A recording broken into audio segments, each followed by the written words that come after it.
نحمده ونصلي على رسوله الكريم اما بعد فاعوذ بالله من الشیطان الرجیم بسم اللہ الرحمن الرحیم فاستقم كما امرت۔ عربی لغت میں استقامت چال چلن کی درستی اور اخلاق کی عمدگی کو کہتے ہیں۔ چنانچہ عرب لوگ کسی انسان کے بارے میں جب اس کی چال چلن میں اعتدال آ جائے اور اس کے اخلاق عمدہ اور بہترین ہو جائیں تو استقام فلاں کہتے ہیں، یعنی فلاں شخص درست ہو گیا۔ استقامت کی حقیقت اقرار کے بعد قرار پکڑنا ہے، نہ کہ اقرار کے بعد رائے فرار اختیار کرنا ہے۔ اس دنیا میں سب سے زیادہ دشوار کام، مشکل کام استقامت ہی ہے۔ اسی لیے حضرات علماء نے لکھا ہے کہ استقامت کا مقام کرامت سے بالا تر ہے، بلند ہے۔ یعنی جو شخص دین کے کاموں میں استقامت اختیار کیے ہوئے ہے، اگرچہ عمر بھر اس سے کوئی کرامت صادر نہ ہو، وہ اعلیٰ درجے کا ولی ہے، متقی ہے، پرہیزگار ہے۔ ایک شخص حضرت گنگوئی رحمہ اللہ کی خدمت میں حاضر ہوا اور 2-3 مہینے 4 مہینے رہنے کے بعد جب واپس جانے لگا تو کہنے لگا، حضرت میں تو اس لیے آیا تھا کہ آپ کی کوئی کرامت دیکھوں، مگر مجھے کوئی کرامت نظر نہیں آئی۔ تو حضرت نے فرمایا، اچھا یہ بتاؤ کہ اس دوران تم نے میرا کوئی بھی کام، فعل، عمل خلاف شرع، خلاف سنت دیکھا ہو؟ وہ شخص کہنے لگا کہ نہیں حضرت، میں نے تو نہیں دیکھا۔ تو فرمایا کہ اور کیا کرامت چاہتے ہو؟ یعنی سب سے بڑی کرامت ہی یہ ہے کہ آدمی استقامت کے ساتھ دین پر، شریعت پر، سنتوں پر جمع رہے۔ اسی لیے امام غزالی رحمہ اللہ فرماتے ہیں کہ مرتے دم تک استقامت پر قائم رہنا پل صراط پر چلنے سے زیادہ دشوار ہے۔ رئیس المفسرین حضرت عبداللہ بن عباس رضی اللہ تعالی عنہ نے فرمایا کہ پورے قرآن کریم میں رسول اللہ صلی اللہ علیہ وسلم پر اس آیت سے زیادہ دشوار اور مشکل آیت نازل نہیں ہوئی، فاستقم کما امرت۔ اور فرمایا کہ جب صحابہ اکرام نے ایک مرتبہ رسول اللہ صلی اللہ علیہ وسلم کی داڑھی مبارک میں کچھ سفید بال دیکھے تو بطور حسرت افسوس کے عرض کیا، اللہ کے رسول، اب تیزی سے بڑھاپا آپ کی طرف آ رہا ہے۔ تو آپ علیہ السلام نے فرمایا کہ مجھے سورہ ہود نے بوڑھا کر دیا۔ تو حضرت عبداللہ بن عباس فرماتے ہیں کہ یہ آیت ہی اس کا سبب ہے۔ نبی پاک صلی اللہ علیہ وسلم پر یہ آیت دشوار کیوں ہوئی؟ تو حضرات مفسرین نے اس کی 2 وجوہات بیان فرمائی۔ پہلی وجہ یہ ہے کہ ظاہر ہے کہ رسول اللہ صلی اللہ علیہ وسلم تو انسان کامل کی مثالی صورت بن کر اس دنیا میں تشریف لائے تھے، اور فطری طور پر استقامت آپ علیہ السلام کی عادت تھی، مگر پھر بھی اس قدر بار بوجھ یا تو اس لیے محسوس فرمایا کہ آیت میں مطلق استقامت کا حکم نہیں، بلکہ حکم یہ ہے کہ امر الہی کے مطابق استقامت ہونی چاہیے۔ تو باوجود کامل استقامت کے آپ علیہ السلام کو یہ فکر لگ گئی، غم لگ گیا کہ اللہ تعالیٰ کو جیسی استقامت مطلوب ہے وہ پوری ہوئی یا نہیں۔ دوسری وجہ یہ ہے کہ آپ علیہ السلام کو اپنی استقامت کی تو زیادہ فکر نہیں تھی، کیونکہ وہ تو آپ کو حاصل تھی، مگر اس آیت میں پوری امت کو بھی یہی حکم دیا گیا، تو امت کا استقامت پر قائم رہنا دشوار دیکھ کر آپ علیہ السلام کو یہ فکر اور غم طاری ہوا، جس کی وجہ سے آپ علیہ السلام نے فرمایا کہ سورہ ہود نے مجھے بوڑھا کر دیا۔ اب یہاں ایک سوال پیدا ہوتا ہے کہ استقامت کہاں کہاں اپنانی چاہیے؟ تو یاد رکھیں کہ اسلام کے 5 شعبے ہیں، ان تمام میں اور ان کے علاوہ بھی استقامت ہونی چاہیے۔ اور سب سے پہلے اپنے ایمان، عقائد پر جمع رہنا اور استقامت رکھنا یہ سب سے زیادہ ضروری ہے۔ فرعون کا ایک خادم تھا، اس کی بیوی فرعون کی لڑکی کی کنگھی کیا کرتی تھی۔ ایک دن کنگھی کرتے کرتے ہاتھ سے کنگھی گر گئی اور یہ چونکہ ایمان رکھنے والی تھی مگر فرعون کے خوف اور اس کے ڈر سے اپنا ایمان مخفی رکھا ہوا تھا، تو اس نے وہ کنگھی بسم اللہ پڑھ کر اٹھا لی۔ فرعون کی لڑکی کہنے لگی کہ میرے باپ کے علاوہ بھی تیرا کوئی اور خدا ہے؟ تو وہ کہنے لگی کہ ہاں، میرا رب اور تیرے باپ کا رب اور زمین و آسمان کا رب ایک ہی خدا ہے، وہی سب کا خالق مالک ہے۔ فرعون کی بیٹی کو تعجب ہوا اور پھر روتی ہوئی اپنے باپ کے پاس پہنچی۔ فرعون نے رونے کا سبب پوچھا تو اس نے سارا واقعہ بیان کر دیا۔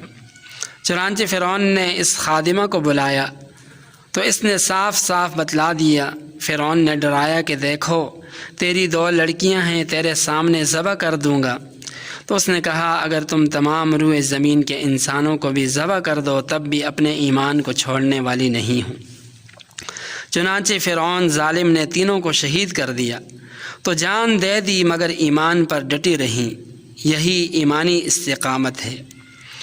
حضرت عمر فاروق رضی اللہ تعالی عنہ نے حضرت عبداللہ بن حذافہ رضی اللہ تعالی عنہ کو اپنے دور خلافت میں لشکر دے کر رومیوں کے ساتھ جنگ کے لیے بھیجا، مگر ان حضرات کو رومیوں نے قید کر لیا اور ان کو اپنے بادشاہ کے پاس لے گئے اور بادشاہ سے کہا کہ ان میں ایک شخص ایسا بھی ہے کہ جو مسلمانوں کے نبی کے ساتھ رہا ہے۔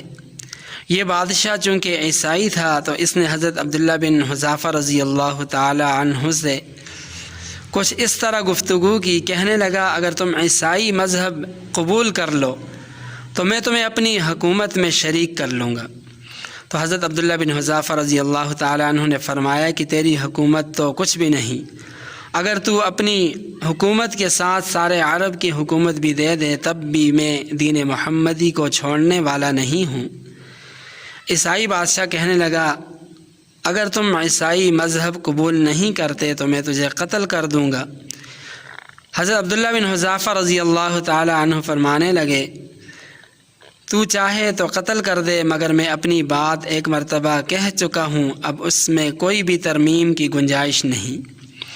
یہ سن کر عیسائی بادشاہ نے اس کو سولی پر چڑھا دیا اور اپنے آدمیوں سے کہا کہ اس کے ہاتھ پاؤں میں تیر مارو، لیکن اس کو قتل کرنا مقصود نہیں بلکہ تکلیف دے کر اذیت دے کر عیسائی مذہب قبول کروانا ہے۔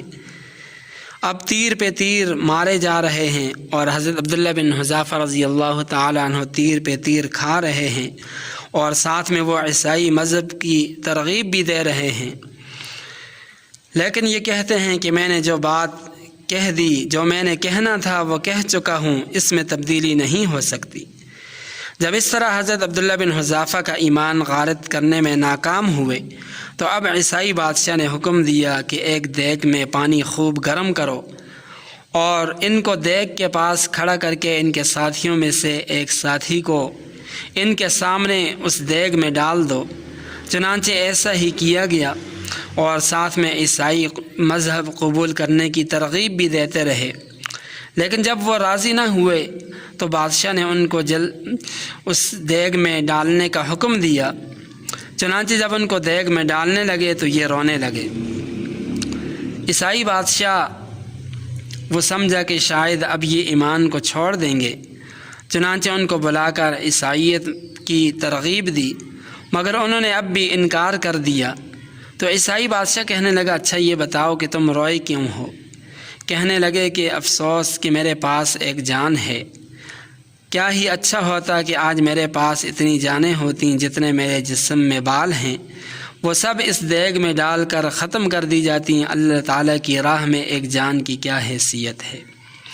اب عیسائی بادشاہ سمجھ گیا کہ یہ تو کسی بھی طور پر ایمان چھوڑنے کے لیے تیار نہیں ہے، تو کہنے لگا اچھا میرا ماتھا چوم لو تو تمہیں اور تمہارے ساتھیوں کو چھوڑ دوں گا۔ حضرت عبداللہ بن حذافہ رضی اللہ تعالی عنہ اپنی جان بچانے کے لیے اس پر بھی تیار نہیں تھے، لیکن دوسروں کا سوچ کر اس کا ماتھا چوم لیا۔ چنانچہ عیسائی بادشاہ نے ان سب کو رہا کر دیا۔ اور یہی حضرت عبداللہ بن حذافہ رضی اللہ تعالی عنہ جب امیر المؤمنین حضرت عمر فاروق رضی اللہ تعالی عنہ کے پاس مدینہ طیبہ پہنچے تو ان کے سامنے اپنا پورا واقعہ بیان کیا، ان کو سنایا۔ تو حضرت عمر فاروق رضی اللہ تعالی عنہ نے فرمایا کہ چونکہ انہوں نے مسلمانوں کی رہائی کے لیے ایک کافر کا ماتھا چوما، اس لیے ضروری ہے کہ ہر مسلمان ان کا ماتھا چومے۔